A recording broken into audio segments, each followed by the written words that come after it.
I recently uploaded a video about the credibility crisis affecting the online left. If you haven't seen it yet, you can click on the thingy that should be above my head right now. People seem to like that video. I enjoyed making it, and I think that it's an important topic. But that video only really scratched the surface of the online left's credibility iceberg.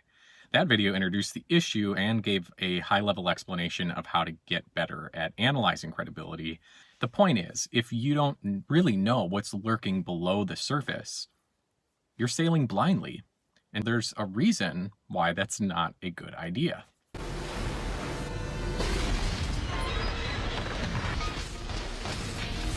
That is why I'm starting a new series called Cred Check, where I'll be examining the credibility of online leftist figures one by one, with the goal of going deeper than anyone has ever gone before. And in this inaugural episode of Cred Check, I will be looking at this guy, NONCOMPETE. So where do we start? Well, if NONCOMPETE was his own iceberg, let's take a look at just the tip. That's what she said! Let's sail on over to his website, okay? Eesh, I'm sorry, that's what old guys like me call a red scare. Now, NONCOMPETE's aesthetic is communist as hell. Everything about NONCOMPETE's presentation is that he's an anti-capitalism, pro-communism, anti-imperialism, anti-American, and a proud tanky. But is he really those things? It's time for a Cred Check. Let's start with the most basic, easy facts here. What's his name? I mean, obviously it's not NONCOMPETE, and that's fine. My name isn't really Old Man Laundry, it's Andrew Laundry, but I don't hide that because I'm not ashamed of my background. In fact, my background, while not flawless, is precisely what gives me political credibility. Same here. NONCOMPETE isn't his real name. Once again, I am American Johnson. This is... See? Let's see what we can learn about American Johnson. Actually, you know what? Let's just pump the brakes here for a second. No disrespect to anyone with unique names, but American? That can't be his real name, right? A few moments later. Yeah, no, that's not his real name. Let me show you how I figured that out. But first, I suppose I should tell you why it really grinds my freaking gears so much when people like NONCOMPETE don't use their real names online. A few years ago, I was defamed by a criminal who created a fake Facebook profile and fed a slanderous, fabricated story about me to the local press and my community. And as I've said in a previous video, not a single person bothered to ask, wait, who are you anyway?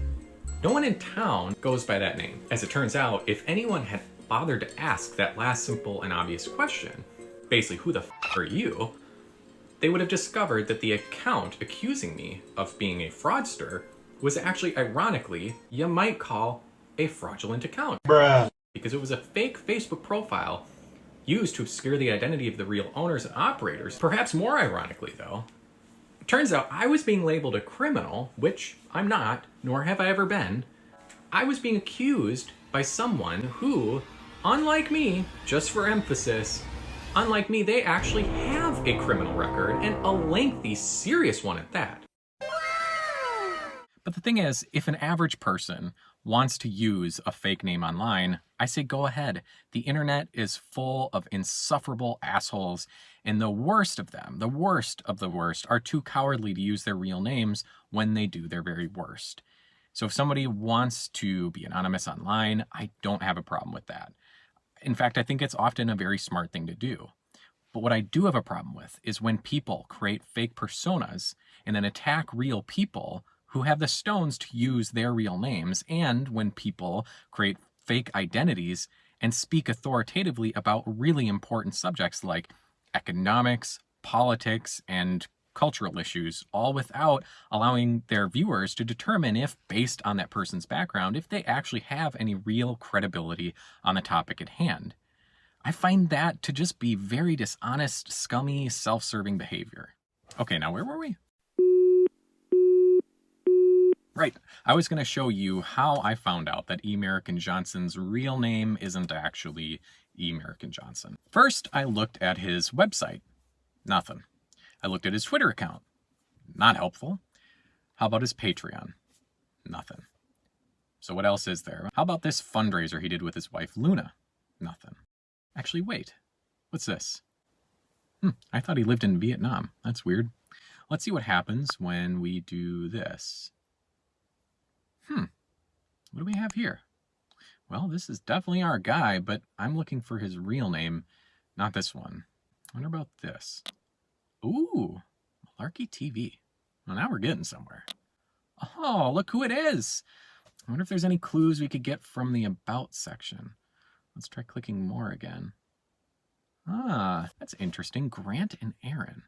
Now, I don't know about you, but Aaron sounds much closer to E. American than Grant does. So let's first try Googling Aaron Johnson, South Carolina politics to see if we can learn anything valuable there. Oh, okay, well, apparently we don't need to see if his name is Grant, because look who it is. Apparently he ran for mayor of a major U.S. city. Let's see what his platform was like. A few moments later. Oh, well, that is neoliberal AF. I think it's safe to assume that he lost, because otherwise he probably wouldn't be a commie YouTuber at this point. Let's check. Yep. Now, when I first ran for office at the age of 18 in 2009, I also lost, but by 3 votes. And then I ran for a higher office a couple of years later and won. Mr. Johnson took a very different path. Interestingly, though, it's one that was quite similar to this guy, who ran for office as a young fella too, got clobbered as well, and then made a very hard pivot to becoming a tanky propagandist for war criminal Vladimir Putin.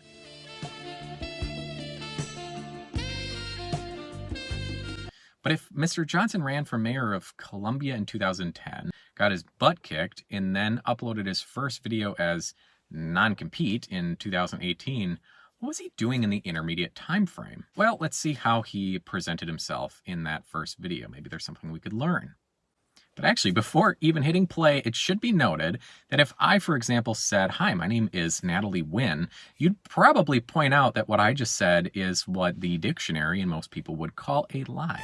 So saying this, that would be a what? Yeah, that's right. That would be a lie too, kids.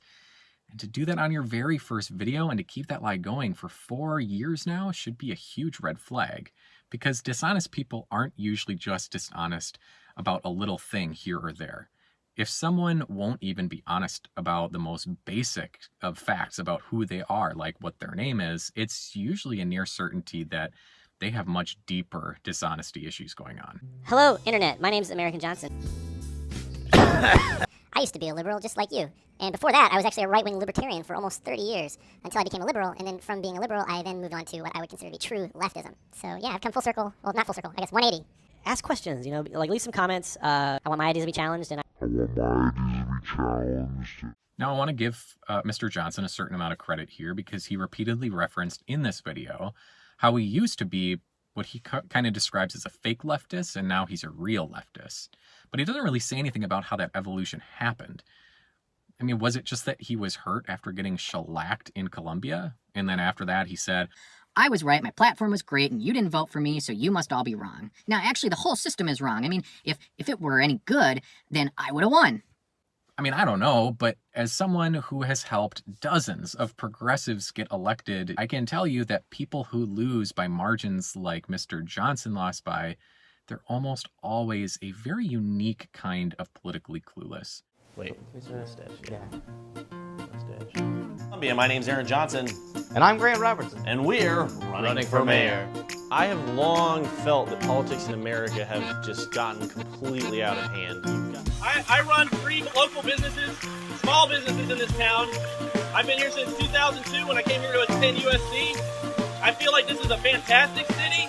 I have no intention of leaving. I feel like people like me, regular everyday citizens, small business owners, clerks, farmers, anybody should be able to step up, throw their hat in the ring and say, you know what, I want to roll up my sleeves and do what's best and do right by my fellow Americans. And that is really where this whole campaign is coming from. That's the heart of the platform for us, because you know, it's not so much we think about parties or experience. We think it's about judgment. We think it's about values. We think it's about listening to your fellow Americans, listening to your constituents, listening to your citizens, and doing what's right. We're also announcing the foundation of a new party here in Columbia, South Carolina, the Cocktail Party. Sweet berry wine.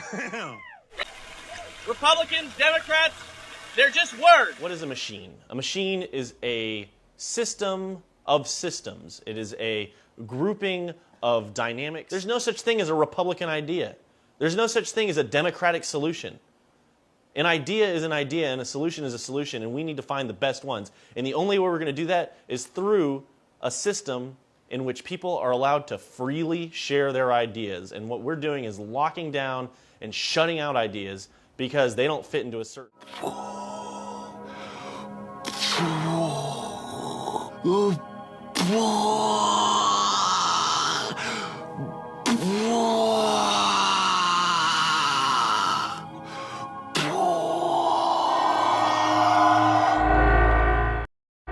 So there's a lot working against Mr. Johnson's credibility here, and yet he's treated by a lot of people as being somehow politically credible. But maybe now that we know his real name, we can do our own digging to see if perhaps there are some paths to credibility redemption here for Mr. Johnson. So let's try checking out his LinkedIn. Whoa, okay then. Wow. All right.